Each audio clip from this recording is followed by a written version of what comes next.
Hi guys, welcome to big topic. பயங்கர ஹாப்பியாக இருக்கேன் நான். என்ன அப்படின்னா, ஒரு பீஸ் ஒன்று மாட்டிக்கிச்சு. அதாவது இந்த பீஸுக்கு வந்து தளபதி பார்த்து எந்த லெவலில் பயம் அப்படின்னு நம்ம திரும்ப திரும்ப சொல்லிகிட்டே இருந்தோம். ஆனால் எங்களுக்கெல்லாம் பயம் கிடையாது. நாங்கள் யார் தெரியுமா, எப்பேற்பட்ட ஆளுங்க தெரியுமா, எத்தனை வருஷமாக அரசியல் இருக்குன்னு தெரியுமா, எங்களை மிஞ்சி பார்த்தோன்னா யாருமே போக முடியாது, நாங்கள் தான் அப்படின்னு பார்த்தோன்னா உருட்டிட்டு இருந்தாங்கல்ல. அந்த உருட்டுக்கு ஃபுல் ஸ்டாப் வைக்கிற மாதிரி பார்த்தோன்னா சீமான் அவர்கள் ஓப்பனாக போட்டு உடச்சுட்டு போயிட்டாரு. இப்போ தம்பிகளோட பரிதாப நிலைமை பார்க்கும்போது நம்மளுக்கு பயங்கர சிரிப்பாகவும் இருக்குது. ப்ளஸ் பார்த்தோன்னா இதுக்கு மேலேயும் கூவிங்க அப்படின்ற மாதிரி நம்மளுக்கு ஒரு கேள்வி ஒன்று வருது. அப்படி என்ன நடந்திருக்கு அப்படின்னா, நேற்று அண்ணன் சீமான் அவர்கள் வந்து இஸ்லாமியர் ஃபங்க்ஷனில் ஒன்றில் கலந்துக்கிட்டாரு. அங்கே பார்த்தோன்னா ஒரு நபர் ஒரு கேள்வி கேட்டார்.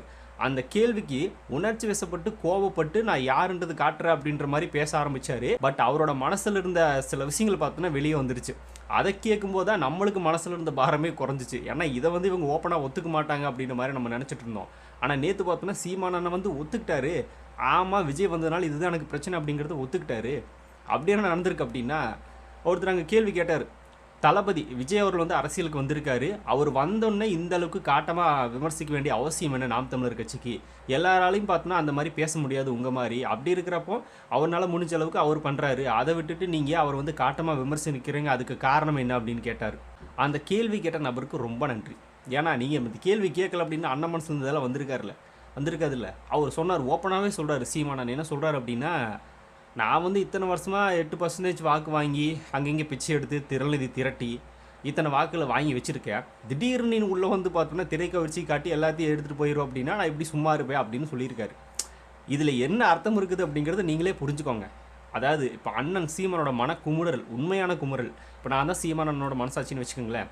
என்ன இருக்குது அப்படின்னா, ஆமாம், நான் வந்து 15 வருஷமாக கட்சி ஆரம்பித்து அந்த கட்சியை நடத்துறதுக்காக பிச்சை எடுத்து திரநிதி திரட்டி அந்த பணத்தை வாங்கி நான் கட்சி தான் நடத்துகிறேன் அப்படின்னு நம்ப வச்சு அந்த பணத்தை வாங்கி நான் வீடு வாங்கியிருக்கேன், கார் வாங்கியிருக்கேன், எங்கள் பசங்களை பார்த்தோன்னா மாரி ஆங்கில கல்வியில் படிக்கிறதுக்காக ஃபீஸ் கட்டிகிட்டு இருக்கேன், இன்னும் பார்த்தோன்னா பல திட்டங்கள் போட்டு வச்சுருக்கேன். அந்த திட்டத்தில் திடீர்னு வந்து ஒருத்தருக்கு எடுத்துட்டாரு அப்படின்னா நான் சும்மா இருப்பேனா? எனக்கு திறல்நிதி கிடைக்க விடாமல் பண்ணதே விஜய் தானே. அந்த திறல்நிதி வந்து நிறைய விஜய் ரசிகர்கள் கூட எனக்கு அனுப்பிச்சிட்டு இருந்தாங்க. வெளிநாட்டிலேருந்து அனுப்பிச்சாங்க, நம்ம தமிழ்நாட்டிலேருந்து அனுப்பிச்சாங்க. இப்போ எல்லா விஜய் ரசிகரும் பார்த்தோன்னா அவர் பின்னாடி போயிட்டா நான் விட்டுருவேனே? அது எப்படி விடல? எனக்கு கோவம் வருமா வராதா? அவங்க கொடுக்குற திறநிலையில் தான் என் குடும்பமே வாழுது. வேறு எனக்கு என்ன வருமானம்? நானே பிச்சை எடுத்து தான் வாழ்கிறேன் அப்படின்றத பல இடத்துல சொல்லியிருக்கேனே. அப்படி இருக்கிறப்ப பார்த்தோன்னா எனக்கு இங்கிருந்து வருமானம், இனமானம் காக்க வருமானம் தேவை அப்படின்னு தான் பார்த்தோன்னா நான் என்னோடய வருமானத்தை பெருக்கிட்டு இருக்கேன். இப்போ இவர் வந்து திடீர்னு பார்த்தோன்னா அதை எல்லாத்தையும் கெடுத்துட்டார் அப்படின்னா நான் சும்மா இருப்பேனா?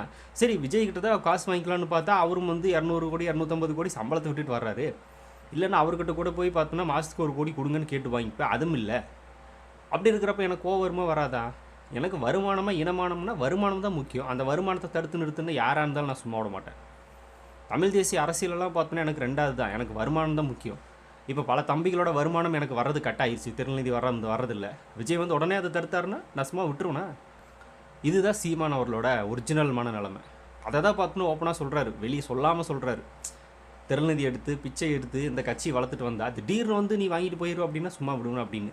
சரி, இந்த இடத்துல நம்ம இப்போ பாயிண்ட்டுக்கு வருவோம். இதில் நான் கேட்கக்கூடிய கேள்வி என்ன அப்படின்னா, இப்போ 15 வருஷமாக இந்த கட்சியை நடத்தி இவ்வளோ திறநிதி திரட்டி கட்சியை நடத்தி இவ்வளோ தூரம் 8% வாக்கு வாங்கியிருக்கீங்க அப்படின்னா அதுக்கு ஒரு வகையில் காரணமும் பார்த்தோன்னா தளபதியும் இருக்கார் அப்படிங்கிறத மறந்துடக்கூடாது. தளபதியும் தளபதி ரசிகர்களும் இருக்கார் அப்படின்றத மறந்துடக்கூடாது. அந்த நன்றி உணர்வு கொஞ்சமாவது இருந்துச்சு அப்படின்னா அவர் அரசியல் ரீதியாக நீ அட்டாக் பண்ணு, ஓகே. நீ வந்து தளபதி விஜய் அவர்களை அரசியல் ரீதியாக தான் அடிச்சிருக்கணுமே தவிர தனிமனது தாக்குதல் நடத்தியிருக்கூடாது. தனிமனித தாக்குதல்னா எப்படி? ஒன்று அந்த பக்கம் நில்லு, இந்த பக்கம் நில்லு, சென்ட்ரல் நில்ல லாரி அடித்து, இதெல்லாம் தனிமனித தாக்குதல். அதுக்கப்புறமா திரைக்கவர்ச்சி காட்டி மட்டுமே நீ வந்து வாங்கிட்டு போயிடுவே அப்படின்னு கேட்குறது. அப்போ சார் இங்கேருந்து வந்தீங்க? சரி, ஓகே. அந்த திரைப்படம் அப்படிங்கிறது இந்த அரசியலுக்குள்ளே வர்றதுக்கு உங்களுக்கு ஒரு யூஸ்ஃபுல்லாக இருந்துச்சா இல்லையா? அதுதான் கேள்வி. நீங்கள் எந்த இடத்துலேருந்து வந்தீங்களோ அந்த இடத்துலேருந்து அவர் வந்திருக்காரு. நீங்கள் வரலாம், ஆனால் அவர் வரக்கூடாது அப்படின்னு சொல்கிறது அடக்குமுறை. இது பிஜேபியோட நிலைப்பாடு. இதுதான் இந்த நபர் பண்ணுறாரு. அப்படி இருக்கிறப்ப இவர் வந்து விஜய் பேசுறதுக்கு என்ன தகுதி இருக்குது? சரி, ஓகே. இப்போ இது எல்லாத்தையும் தாண்டி அந்த திரை கவர்ச்சியை காட்டியே தளபதி விஜய் வந்து ஒட்டுமொத்த ஓட்டையும் வாங்கிட்டு போயிடுவார் அப்படின்னா உன் கொள்கை என்ன? உன் கொள்கை கோட்பாடெல்லாம் அவ்வளோதானே? உன் கட்சியில் இருக்கிற நபர்களே அங்கேருந்து பிச்சுட்டு போயிட்டு இருக்காங்க. அதனால தான் அந்த கோபம் தான். அதாவது விஜய் வந்ததுனால நிறைய விஜய் ரசிகர்கள் வந்து விஜய்க்கு வாக்கு போகிறேன்னு போயிட்டாங்களா, அந்த கோபம். இன்னும் சில பேர் பார்த்தோன்னா பெரியார் எடுத்ததுக்கப்புறமா பல பேர் வந்து தளபதியோட கட்சியில் ஜாயின் பண்ணிட்டாங்க. பெரியாரை மதித்து பார்த்தோன்னா வழிகாட்டி எடுத்துக்கிட்டு இருந்தது நாம் தமிழர் திடீர்னு தளபதி பார்த்தோன்னா பெரியார் கொள்கை அப்படின்னு இவர் பெரியார் அடிக்க ஆரம்பிச்சிட்டாரு. அதுக்கப்புறமா பெரியாரை வழிநடத்தி நிறைய நாம் தமிழர் கட்சியில் நிறைய பேர் இருந்தாங்க. அதெல்லாம் பார்த்துருக்க முடியும். ஓல்டு வீடியோஸில் எடுத்து பார்த்தீங்கன்னா தெரியும். அந்த பெரியாரை மதிக்கக்கூடிய நபர்கள் எல்லாருமே விஜய் கட்சிக்கு வந்துட்டாங்க. அப்படி இருக்கிறப்ப இவர் கோபம் வருது. விஜய் வந்து சட்டுன்னு இழுத்துட்டார் அப்படின்னு. ஆனால் அதுக்கு காரணம் யார்? இவர் தானே. இவர் வாயை வச்சுட்டு சும்மா இருக்கணும்ல.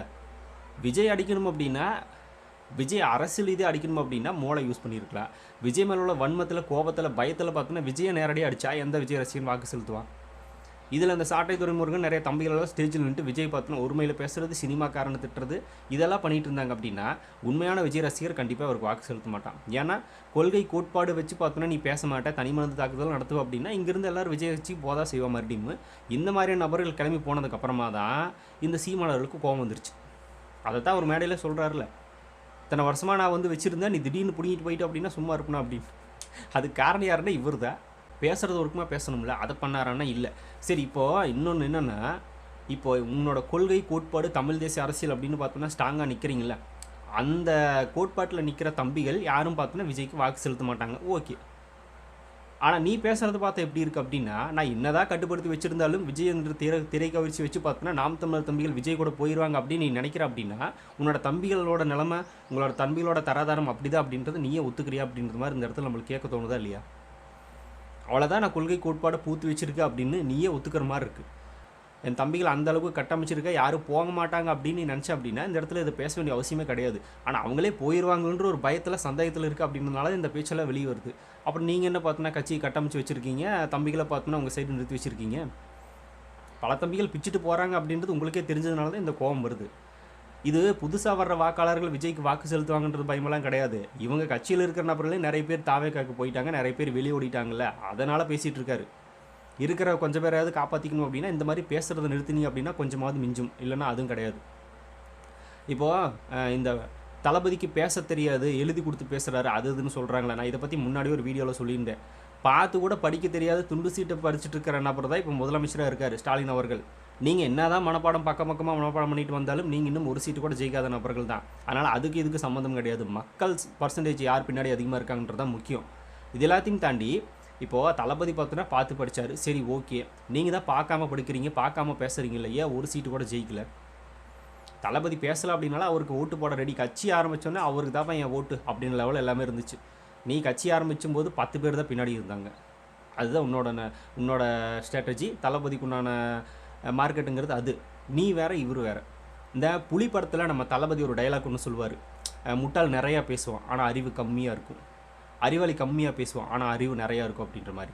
இவங்க வெறும் வாய்ச்சாடால் தான், பேசுகிற பேச்சு மட்டும்தானே தவிர செயலில் ஒன்றும் கிடையாது, அறிவும் கிடையாது. அறிவாது இல்லை அப்படின்னாலும் பரவாயில்ல, ஞாபகமாவது இருக்கா? நேற்று பேசுகிறது இன்றைக்கி நம்ம எதிர்த்துக்கூடாது, இன்றைக்கி எதிர்த்துறது நாளைக்கு நம்ம பார்த்தோன்னா மறுபடியும் ஆதரிக்கக்கூடாது அப்படின்ற ஞாபக சிந்தனையாவது இருக்கா? அதுவும் கிடையாது. பேச்சாலே வீழ்ந்த கட்சி அப்படின்னா நாம் தமிழர் கட்சி. முதல்ல சொல்லுவாங்களே பேச்சாலே வளர்ந்த கட்சி அப்படின்னு. பேச்சு மட்டும் இருந்தால் கட்சி வளரும், ஒரு கட்டத்துக்கு மேலே இது வெறும் பேச்சு மட்டும்தான் அப்படின்னு அது மூலமாகவே வீழ்ந்துடும். இப்போ அதுதான் நடந்துட்டுருக்கு இந்த கட்சியில். ஒருத்தர் பேசலாம் அப்படின்னாலும் அவருக்கு செயல் திட்டங்கள் தெரியும், அவர் என்ன பண்ணலாம் அப்படிங்கிறது தெரியும், மக்களுக்கு எந்த இடத்துல உதவி பண்ணணும் அப்படிங்கிறது தெரியும், எதை பற்றி பேசணும் எதை பற்றி பேசக்கூடாது அப்படின்றதெல்லாம் தெரிஞ்சு வச்சுருக்காரு. அதுதான் அவருக்கு செயல் திட்டங்கள் நிறையா இருக்குது, அதை அவர் எக்ஸிக்யூட் பண்ணுவார், அதை பேசாமல் சொல்லாமல் பண்ணுவார். இவங்க பேசிகிட்டே இருப்பாங்க ஆனால் எதுவும் செய்ய மாட்டாங்க. செய்யறதுக்கு ஆட்சி அமைஞ்சாதானப்பா, ஆட்சி அமைக்கணும், வேறு மக்கள் கொடுக்கணும்ல. சரி ஓகே, இப்போ விஜய் வந்து அந்த 8% வாக்கம் வந்து இந்த ஒரே தேர்தலை திரை கவர்ச்சி காட்டி தூக்கிட்டு போயிடுவாங்க அப்படின்னா, இப்போ 15 வருஷமாக என்ன பண்ணிட்டு இருந்தீங்க? 15 வருஷமாக கூடிய அந்த 8% தான். இன்னொரு 8% வரணும் அப்படின்னா அதுக்கு இன்னும் 15 வருஷம் உழைக்கணும். அப்போ தமிழ்நாட்டுக்கு நீங்கள் தான் பார்த்தோம்னா எல்லாத்தையும் பண்ணணும் அப்படின்னு மைண்ட் செட் இருந்தீங்க அப்படின்னா இன்னும் 15 வருஷத்துக்கு தமிழ்நாடு இப்படியே தான் கிடக்கணுமா? வேறு யாரும் வந்து புதுசாக எதுவும் பண்ணக்கூடாதா? உங்களால் எதுவும் பண்ண முடியாது, எதுவும் கிழிக்கவும் முடியாது, இப்படியே தான் இருக்கும். இப்போ 8% நீங்கள் வாங்கியிருக்கீங்களா, அப்படியே பின்னாடி போக போகுது.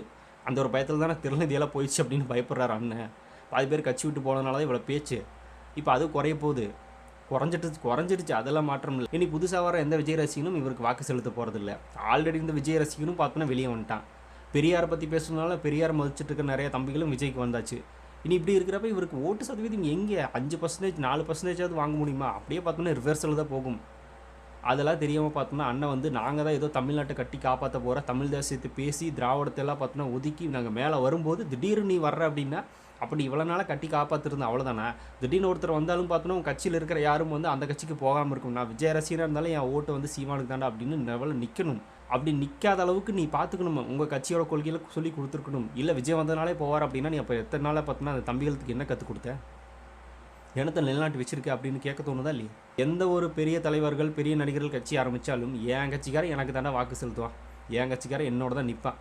அப்படின்ற லெவலில் பார்த்தோன்னா ஒரு கட்சியை கட்டமைக்கணும். அதெல்லாம் திமுக கூட சொல்லலாம். அவங்களாம் பார்த்தோன்னா விஜய் ரசிகர்கள் நிறைய பேர் இருந்தாலும் நான் திமுகவுக்கு தான் வாக்கு செலுத்துவேன் அப்படின்னு சொல்கிற குரூப்பெல்லாம் இருக்குது. ஆனால் அதே மாதிரி சீமான் குரூப்பில் யாராவது இருக்காங்களான்னா இல்லை, இல்லவே இல்லை. ஏன்னா இவர் அப்படி ஒரு விஷயத்தை கட்டமைக்கவே இல்லையே. அவங்களுக்கே தம்பிகளுக்கே தெரியும். முதல்ல பார்த்தோன்னா தம்பிக்கு வந்து உள்ளே போனதுக்கு காரணமே வந்து அண்ணனோட பேச்சில் மயங்கி தான். ஆனால் அந்த பேச்சே பார்த்தோன்னா இப்போ அவங்களுக்கு வந்து வீழ்ச்சியாக மாறிட்டு இருக்கிறது அப்படிங்கிறது சீமான் உணர மாட்டேங்கிறாரு. என்ன அண்ணன் அப்படி பேசினார், இப்போ பார்த்தோன்னா லூசுத்தனமாக பேசிகிட்டு இருக்காரு. அப்போ பெரியாரை பார்த்தோன்னா அப்படியே தூக்கி பிடிச்சாரு, இப்போ பெரியாரை திட்டுறாரு. இல்லை நேற்று பார்த்தோன்னா மயிலுக்கு போர்வை போத்திய என் பாட்டன் அப்படின்னு பேசினார். இன்றைக்கி என்னடா அப்படின்னா அதே மயிலுக்கு போர்வை போத்தி கொண்டுட்டா என் பாட்டை அப்படின்றாரு. என்ன இது? இதெல்லாம் பெரியார் கட்டின ஒரு ஸ்கூலை காட்டுறா அப்படின்னு கேட்டார். ஆனால் பெரியார் பார்த்தோன்னா தன்னோட வாழ்நாள் பூரா அங்கங்கே காசு பிச்சு எடுத்தே பார்த்தோன்னா ஸ்கூல் கட்டணும் அப்படின்னு இவரே பேசுகிறாரு. யாரே நீங்கள்? இதெல்லாத்தையும் தாண்டி இந்த கார்த்தியா அப்படின்னு பார்த்தோன்னா ஒரு பெண்மணி இருக்குன்னு நினைக்கிறேன் உங்கள் கட்சியில். இவங்களே பார்த்தோன்னா பெரியாரை ஆதரிச்சுட்டு இருக்கும்போது அந்த நாம் தமிழர் மேடையில் பார்த்தோன்னா பெரியார் அவர்கள் 47 இன்ஸ்டியூட்டை பார்த்தோன்னா கட்டியிருக்காரு அப்படின்றத அவங்களே பார்த்தோன்னா லிஸ்ட் எடுத்து படித்தாங்க. இப்போ இங்கே அண்ணன் சீமான் பார்த்தோன்னா வந்து அவர் என்னத்தை கட்டி கொடுத்தாரு அப்படின்றாரு. அந்த பொண்ணுக்கிட்ட போய் கேளு தம்பி, தெரியும். எல்லாத்தையும் தெரிஞ்சுக்கிட்டே பார்த்தோன்னா மலுப்புற குரூப் பின்னாடி எவனும் இருக்க மாட்டான். ஏன்னா எல்லாத்தையும் தெரிஞ்சுட்டு அதை பேசிட்டு இப்போ வந்து இல்லை அப்படின்னு சொன்னால் யாரும் ஏற்றுக்க மாட்டாங்க. அதை தெரியாமல் பேசினா கூட ஒருத்தருக்கு நம்ம இருக்குது அப்படின்றத சொல்லலாம். அதை தெரிஞ்சு வச்சுக்கிட்டு பேசிட்டு ஆதரிச்சுட்டு இப்போ மறுபடியும் பார்த்தோன்னா அதே இல்லை அப்படின்னு சொன்னால் எந்த கட்சிக்காரன் பார்த்தோன்னா போட்டிருப்பான்? விஜய் ரசிகர்கள் விடுங்க, சாதாரண தம்பிகளே பாதி பேர் வெளியோடியாச்சு. என்ன லூசுத்தனமாக பேசிகிட்டு இருக்காங்க அப்படின்னு சோஷியல் மீடியாஸில் எடுத்து போட்டிங்க அப்படின்னா தெரியும். சீமானை ஃபஸ்ட்டு நான் ஆதரித்தேன், இப்போ நான் வந்து வெளியே வந்துட்டேன் அப்படின்னு எத்தனை பேர் கதறாங்க, எத்தனை பேர் போடுறாங்க. பேச்சாலே வீழ்ந்த கட்சி அப்படின்னு அந்த கட்சி தான். அதாவது தமிழ்நாட்டுக்கே சாபக்கேடு, தமிழ்நாட்டிலே பார்த்தோன்னா புறக்கணிக்க வேண்டிய மிக முக்கியமான ஒரு கட்சினா இந்த நாம் தமிழர் கட்சி தான். இந்த கட்சியெல்லாம் பார்த்தோன்னா தமிழ்நாட்டில் கால் ஒன்றருக்கு வாய்ப்பே இல்லை. இப்போது சர்க்கார் திரைப்படத்தில் வில்லனாக நடிச்சிருப்பார்ல ஒருத்தர், அவர் சொன்னார் விஜய் வந்ததால் சீமான் காலி அப்படின்னாரு. அந்த பயம் தான். நம்ம சொன்ன ஒத்துக்க மாட்டேனாங்க. இப்போ பார்த்தோன்னா அந்த சீமானே சொல்லிட்டு இருக்காரு, திடீர்னு நீ வந்து எல்லாத்தையும் எடுத்துகிட்டு போயிடும் அப்படின்னா நான் சும்மா இருப்பேன், எனக்கு கோவம் வருமா வராது அப்படின்னு. அப்புறம் கொள்கை தலைவர் வந்து காமராஜரை பற்றி ஒரு 10 நிமிஷம் பேசு, அதுக்கப்புறம் வேலுநாச்சியை பற்றி 10 நிமிஷம் பேசு. நாங்கள் பேசவே விரும்பலையே. பேசுறதுனால ஒன்றும் நடக்காது அப்படின்றது உங்களை பார்த்து தமிழ்நாட்டில் யார் வேணால் கற்றுக்கலாம். அட பேசுன்னு அரசியல்வாதிகளை பார்த்து சொல்கிறாங்கப்பா. அட பேசுகிறதெல்லாம் வேஸ்ட்டுப்பா. அதுக்கு எக்ஸாம்பிள் பார்த்தோன்னா தமிழ்நாட்டில் ஒரு கட்சி இருக்குது, யாருன்னா நாம் தமிழர். பேசிகிட்டே தான் இருப்பாங்க, மக்கள் அவங்க பின்னாடி போக மாட்டாங்க, ஒரு சீட்டும் ஜெயிக்க மாட்டாங்க, வாக்கும் விழுகாது. 8% வாக்கு பார்த்தோன்னா குறைய போகுது. பேசினா என்ன பிரயோஜனம்? ஒன்றும் கிடையாது. வாய்ச்சொல் வீரர்கள் வாழ் வீச மாட்டார்கள்னு சொல்லுவாங்கள்ல, அந்த கேங்கு தான் இது. எங்களுக்கு பேச தெரியாதுப்பா. விஜய்க்கும் பேச தெரியாது, எங்களுக்கும் பேச தெரியாது, நாங்கள் பேசவும் மாட்டோம். நீங்கள் பேசிகிட்டே இருங்க, நாங்கள் வேறு லைன் எடுத்து போயிட்டே இருப்போம். காமராஜரை பற்றி ஃபஸ்ட்டு எதுக்கு பேசணும்? காமராஜரை பற்றி தெரியாத ஒரு நபர் தமிழ்நாட்டில் யாராவது இருக்காங்களா? சின்ன குழந்தை கூட பார்த்தோன்னா பேச்சு போட்டியில் பேசி பரிசு வாங்கி போகுது. அந்த லெவலில் காமராஜரை பற்றி எல்லாருக்குமே தெரியும். என்னத்தையா பேச சொல்கிறீங்க? காமராஜர் யாருன்னு எல்லாருக்கும் தெரிஞ்சதுனால தான் கொள்கை தலைவராகவே வச்சுருக்காங்க. காமராஜர் மாதிரி விஜய் ஒரு ஆட்சி கொடுப்பாரு, காமராஜர் மாதிரி பார்த்தோன்னா கல்விக்கு முக்கியத்துவம் கொடுப்பாரு அப்படின்னு அவங்களாம் தெரிஞ்சுப்பாங்க. பெரியாரை பற்றி பேசணும் அப்படின்னா சமத்துவம் சமூக நீதி அப்படின்னு எல்லாத்தையுமே ஏற்றுக்கிட்டாங்க அப்படின்னு எல்லாருக்குமே தெரியும். இதை பேச வேண்டிய அவசியம் என்ன இருக்குது? அது சரி, ஏர்போர்ட்டுக்கு பாண்டிய நெடுஞ்செழியன் அப்படின்னு பேரை வைங்க அப்படின்னு நேற்று லூசுத்தனமாக பேசின குரூப் தானே இந்த குரூப்பு. இந்த சீமான் சொல்கிறாரு ஏர்போர்ட்டுக்கும் அவருக்கு என்னடா சம்மந்தம், யாரையா நீங்களாம் எங்கிருந்தையா கிளம்பி வர்றீங்க அப்படின்னு நம்மளுக்கு கேட்க தோணுதா இல்லையா? அறிவியல் ரீதியாக சாதிச்சவங்க யாராவது ஒரு பேரை பார்த்தோன்னா அதுக்கு வைக்கலாம். அதுக்கு சொல்லணும் அப்படின்னா நம்ம அப்துல் கலாம் ஐயா பேரை கூட வைக்கலாம். அந்த பேரில் வாயில் வராது. ஸ்ட்ரெயிட்டாக பார்த்தோன்னா பாண்டிய நெடுஞ்செழியன். அவர் தான் பார்த்தோன்னா ஏர்போர்ட்டில் பார்த்தோன்னா ஃப்ளைட் ஓட்டிகிட்டு இருந்தாரா? சம்மந்தம் இல்லாமல் பேர் வைக்க சொல்கிறது ஏதாவது ஏற்றுக்கிற மாதிரி ஏதாவது இருக்குது. அது நம்ம தப்புன்னு சொல்லல. அதாவது பாண்டிய நெடுஞ்செழியனோட பேரை பார்த்தோன்னா ஏதாவது வரலாற்று சம்மந்தப்பட்ட நிகழ்ச்சிகளுக்கு வைங்க, வரலாற்று சம்மந்தப்பட்ட ஆய்வு கூடங்களுக்கு வைங்க, தப்பு இல்லை. ஏர்போர்ட்டுக்கு அவர் பேர் வைக்கணும்னா உங்களோட அறிவெல்லாம் இவ்வளோ தானே? யாரையா நீங்களா? அப்துல் கலாம் ஐயா பேர் அதுக்கு வைக்கிறதுல எந்த பிரச்சனையும் இல்லை, அதை கூட வைக்கலாம். சரி, ஓகே. இந்த மாதிரி ஒரு தற்கூர் குரூப் இருக்கிற வரைக்கும் பார்த்தோன்னா இவங்க தமிழ் தேசிய அரசியல்ன்றது பேசல பின்னாடி இழுத்துட்டு போவாங்க. நேற்று பார்த்தோன்னா இந்த யோகி ஆதித்யநாத் அப்படிங்கிற ஒருத்தர் ஊபியில் முதலமைச்சர் நினைக்கிறேன், அவர் சொல்லியிருந்தார் ராமர் கோயிலை நினச்சி பார்த்தோன்னா வந்து பெருமைப்படாதவங்க இந்தியர்களா அப்படின்னு கேட்டிருக்காரு. அந்த மாதிரி தான் இந்த சீமான் அவர்களும் இந்த மாதிரி கற்காலத்தை கூட்டிகிட்டு போகிற குரூப் தான் இந்த குரூப்பு. இந்த குரூப்பெல்லாம் பார்த்தோன்னா தமிழ்நாட்டு அரசியலேருந்தே தூக்கப்படணும். அதுக்கு தளபதி வந்தது சூப்பரான ஒரு விஷயம். தளபதி வந்து இவர் அட்டாக் பண்ணுறது நல்ல விஷயம் தான், அதில் எந்த மாற்றமும் இல்லை. சாட்டையெல்லாம் பார்த்தோன்னா பயங்கரமாக பயந்துட்டு இருப்பார். என்னென்ன நீ வந்து நாங்கள்லாம் அவங்கள பார்த்து பயப்பில்ல, நாங்கள்லாம் பார்த்தோன்னா அரசியலை வந்து பழந்துன்னு கொட்டை போட்டவங்க, விஜய் எல்லாம் சும்மா, விஜய் வந்தால் நாங்கள் வச்சு செய்ய காத்திருக்கோம் அப்படின்லாம் பார்த்தோன்னா பில்டப் பண்ணி வச்சுருந்தேன். சடனாக நீங்கள் வந்து விஜய் வந்ததுனால ஒட்டுமொத்த நாம் தமிழர் வாக்கும் போகுது, நாங்கள் பார்த்தோன்னா சரியாக போகிறோம் அப்படின்னு மேடையில் ஒத்துக்கிட்டேன்னா என்னென்ன இது அப்படின்னு பார்த்தோன்னா இப்போ சாட்டையெல்லாம் பார்த்தோன்னா பயங்கரமாக குழம்பிருப்பார். என்ன முட்டு கொடுக்கலான்னு அடுத்தது பார்த்தோன்னா ஸ்கிரிப்ட் ரெடி ஆகிட்டு இருக்கும், வீடியோ இறக்குவாங்க அடுத்த ஸ்கிரிப்ட். அண்ணா இது அதைத்தாப்பா சொன்னார், அண்ணன் பார்த்தோன்னா விஜய் வந்தால் வந்து எனக்கு திறநிதி வராதுன்னா சொன்னார். அந்த திறநிதி வரல அப்படின்னா எங்கள் கட்சி என்னாகும் அப்படின்னா சீமான் பேசினார். இல்லை அப்படிலாம் அவர் சொல்லவே வரல. ஆனால் அவர் வாயில் சொல்லியிருக்காருப்பா. அப்படி சொல்லலைங்க அவர், அப்படி சொல்லவே இல்லை. நீங்கள் லூசுத்தனமாக பேசிகிட்டு இருக்காதீங்க அப்படின்னு நம்மளுக்கே கிளாஸ் எடுப்பாங்க. இதுதான் பார்த்தோன்னா இவங்களோட வாய்ச்சொல் வீரர்கள். சப்பா. அப்புறம் இன்னொரு இந்த சிங்கம் கதை தளபதி சொன்னார்ல, இதை கூட புரிஞ்சுக்க தெரியாத ஒரு முட்டாள் குரூப் அப்படின்னா இந்த நாம் தமிழ். தளபதி ஒரு விஷயத்தை பேசினார்ல மாநாட்டில், சிங்கம் பார்த்தோன்னா செத்ததை வேட்டையாடாது, கெட்டு போனதை வேட்டையாடாது அப்படின்னு சொன்னார்ல. அதை இந்த சீமான் பேசுகிறாரு அந்த மேடையில். என்ன சொல்கிறார் அப்படின்னா மேடையில், சிங்கம் பார்த்தோன்னா வேட்டையாடாது, செத்ததை உண்ணாது, பெண் சிங்கம் தான் போய் பார்த்தோன்னா வேட்டையாடிட்டு வரும், அந்த ஆண் சிங்கம் தான் பார்த்தோன்னா அந்த செத்து போனதை பிரித்து கொடுத்து சாப்பிடும் அப்படின்னு சொல்கிறாரு. இதை கேட்கும்போது எல்லாருக்கும் பார்த்தோம்னா அட ஆமாம் இல்லை தளபதி சப்பா சொல்லிட்டாரு அப்படின்ற மாதிரி இருக்கும். முட்டா பசங்களுக்கு அப்படி தான் இருக்கும். ஆனால் லூசு பசங்களா தளபதி சொன்னது என்ன அப்படின்னா, அந்த சிங்கத்தினுடைய ஆற்றல் என்ன, சிங்கம்னா என்ன, அதனோட வேலை என்ன, அதனோட ஆற்றல் என்ன, அதனோட பலம் என்ன, அந்த பலம் தான் எனக்கு இருக்குது, அந்த பலத்தின் அடிப்படையில் தான் பார்த்தோன்னா நான் அதை பேசுகிறேன் அப்படின்றது ஒரு சின்ன விஷயத்தை கூட புரிஞ்சிக்காம ஆண் சிங்கம் பெண் சிங்கம்னு பேசிகிட்டு இருக்கானுங்க. ஒரு சிங்கத்துக்கு இருக்கிற பலத்தை பற்றி தான் தளபதி பேசினாரே தவிர அது ஆண் சிங்கமா பெண் சிங்கமான்றதெல்லாம் அவர் சொல்ல வரல. அந்த சிங்கம் எந்த அளவுக்கு வேட்டையாடும் அந்த பலத்தை தான் பேசினாரே தவிர இந்த எல்லாம் அவர் சொல்லவே வரல. சரி அதெல்லாம் ஓகே, அதெல்லாம் பெண் சிங்கம்னா அவ்வளோ கேவலமாக போச்சா? பெண் சிங்கம்னா பார்த்தோன்னா பலத்தோடு இருக்கக்கூடாதா? பெண் சிங்கங்கள் பார்த்தோன்னா தளபதியே பார்த்தோன்னா சிங்கப்பெண்ணே தான் பிகில் படத்தில் பாட்டே பாடியிருப்பார். பெண்கள்னால் சிங்கம் மாதிரி இருக்கக்கூடாதா? அந்த பெண்கள் மாதிரி பலமானவங்களாக பார்த்தோன்னா ஆண்களும் இருக்கக்கூடாது அப்படின்ற ஒரு எடுத்துக்காட்டுக்கு சொல்லக்கூடாதா? அப்படின்னா பெண்கள் அந்தளவுக்கு தான் கேவலமாக மதிக்கிறீங்களா? நான் நாம் தமிழர் குரூப்பு, நாம் தமிழர் மட்டும் இல்லை சில குரூப்பே அதை தான் பேசிட்டு, அப்படின்னா பெண்களை பார்த்தோன்னா இவங்களே கேவலமாக தான் பேசுகிறாங்களா? அது பெண் சிங்கப்பா, தளபதி ஆணுப்பா. சரி ஓகே இருந்துட்டு போச்சு. அது ஒரு ஆண் செய்கிற வேலையிலலாம் பார்த்தோன்னா இப்போ பெண்கள் செஞ்சுட்ருக்காங்க, பெண்கள் செய்கிற வேலைகளும் பார்த்தோன்னா ஆண்கள் செஞ்சுட்ருக்காங்க. ரெண்டு சமம் தானே. இதில் என்ன பாக பிரிவினை பிரித்து கிடக்குது? ஒரு ஆணை விட பார்த்தோன்னா ஒரு பெண்ணுக்கு தான் வந்து மனதளவில் பலம் அதிகம் அப்படின்னு சொல்லுவாங்க. அந்த பலத்தை தான் தளபதி பேசினாரே தவிர அந்த பலத்தினுடைய அந்த ஆற்றலை மட்டும் அந்த விஷயத்தை மட்டும்தான் எடுத்துக்கணும். அதை விட்டுட்டு ஆண் சிங்கம் பெண் சிங்கம்னு லூசுத்தனமாக இந்த சீமான் குரூப் மாதிரி பேசிகிட்டு இருந்தால் என்ன பண்ணுறது?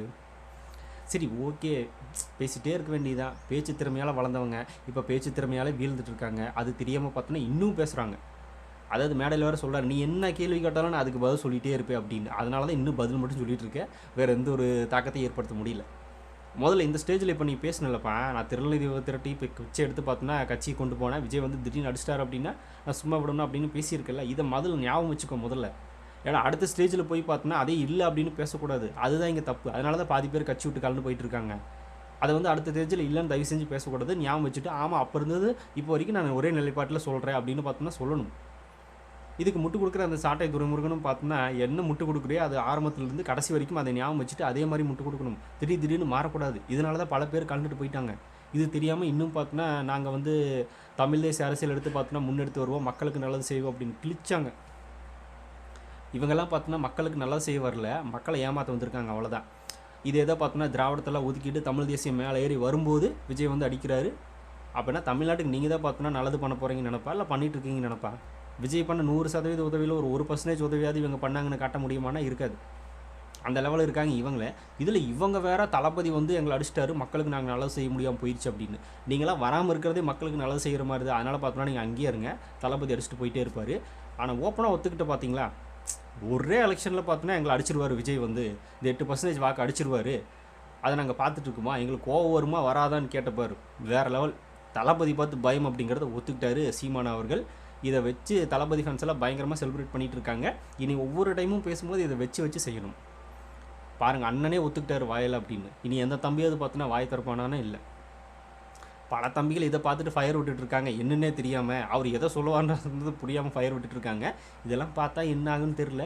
சரி ஓகே அவ்வளோதான். வீடியோ ரொம்ப லென்த்தாக போயிட்டுருக்குன்னு நினைக்கிறேன். இவங்கள பற்றி பேசினா டைம் போகிறதுன்னு தெரில, நம்மளுக்கு போயிட்டே இருக்குது. சரி போதும். அடுத்த பார்த்தோன்னா முக்கியமான எதிரி பற்றி பேச வேண்டியதெல்லாம் இருக்குது, அடுத்த வீடியோவில் பார்ப்போம்.